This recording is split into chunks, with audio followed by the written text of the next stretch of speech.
So ఈరోజు మనం కొబ్బరి చట్నీ తయారు చేయబోతున్నాము. ఇప్పుడు ఆయిల్ వేడైంది కదా, సన్నగా తరుక్కున్న పచ్చిమిర్చి వేయాలి మొదటిగా. సో వేగుతుండగా ధనియాలు వేసాను. సో మొత్తం కలిపి ప్రాపర్గా వేగే వరకు తిప్పాలి. సో కొంచెం టైం ఇద్దాము. ఇలా సన్నగా తరుక్కోవటం వల్ల ఏంటంటే మనకి ఆయిల్ చింది పడకుండా, మిర్చి పేలుతాయి కదా, అలా అవ్వకుండా ఉంటుందన్నమాట. సో ఈ వేగిన పచ్చిమిర్చిని మిక్సీ జార్లోకి తీసేసుకుందాము. ఇప్పుడు సన్నగా తరుక్కున్న కొబ్బరి ముక్కలు వేసాను. అదే నూనెలో కొంచెం ఆయిల్ యాడ్ చేసి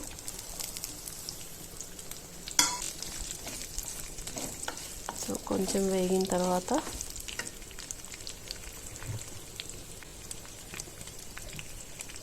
కొంచెం పసుపు వేసుకోవాలి.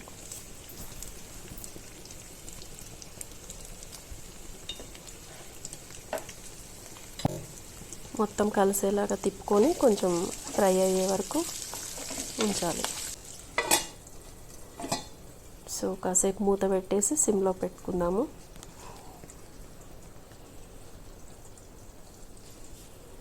సో యాక్చువల్గా ఈ కొబ్బరి చిప్పలు మనం డీప్ ఫ్రీజర్లో పెట్టుకున్నామంటే మనకి 2-3 months కూడా పాడవకుండా ఉంటాయన్నమాట.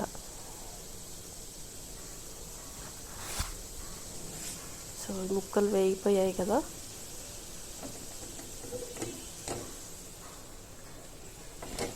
సో అదే జార్లోకి ఈ కొబ్బరి ముక్కల్ని కూడా తీసేసుకుందాం.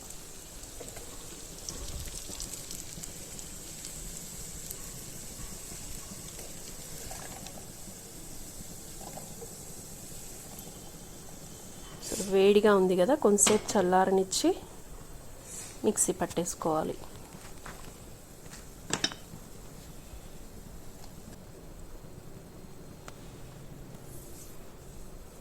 సో దానికన్నా ముందు మనం కావాల్సినంత సాల్ట్ వేసుకోవాలి. నాకు ఇక్కడ 2 spoons సరిపోతుంది. సో క్వాంటిటీని బట్టి వేసుకోండి మీరు.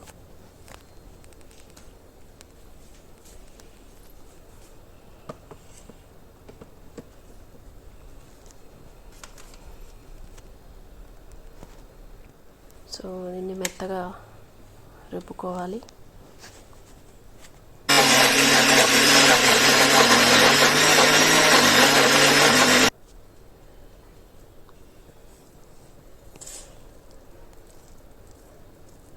ఇలా ఈ కన్సిస్టెన్సీ సరిపోతుంది.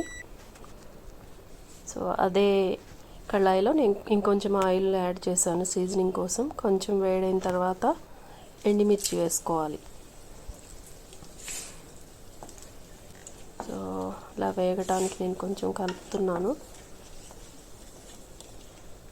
సో ఇప్పుడు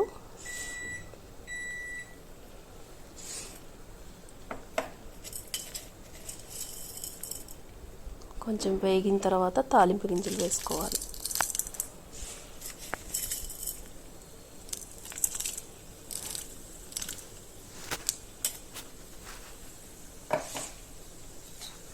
ఇవి వేగుతున్నప్పుడే కరివేపాకు వేసుకోవాలి. సో అలా చిటపటమన్న తర్వాత కొంచెం కలిపేసి మనం రుబ్బు పెట్టుకున్న చట్నీ ఉంది కదా, ఇందులో వేసేసుకొని అంతా కలిసేలాగా కలుపుకోవాలి మంచిగా. సో ఇలా కలపటం వల్ల కొంచెం ఏదైనా పచ్చి ఉన్నా కూడా కంప్లీట్గా ఫ్రై అవుతుంది.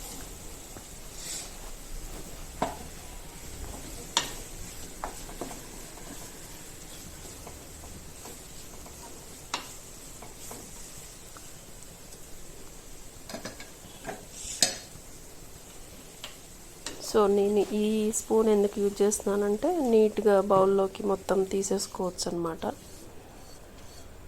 అంతే, టేస్టీగా ఉండే కొబ్బరి చట్నీ సింపుల్గా చేసుకునే మెథడ్. సో ఇది దోశలోకి బాగుంటుంది, ఈవెన్ రైస్లోకి కూడా చాలా టేస్టీగా ఉంటుంది.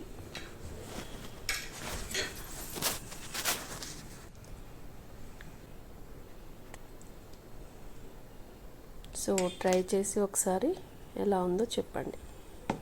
మా వారు బ్రేక్ఫాస్ట్ కోసం వెయిట్ చేస్తున్నారు. Thank you.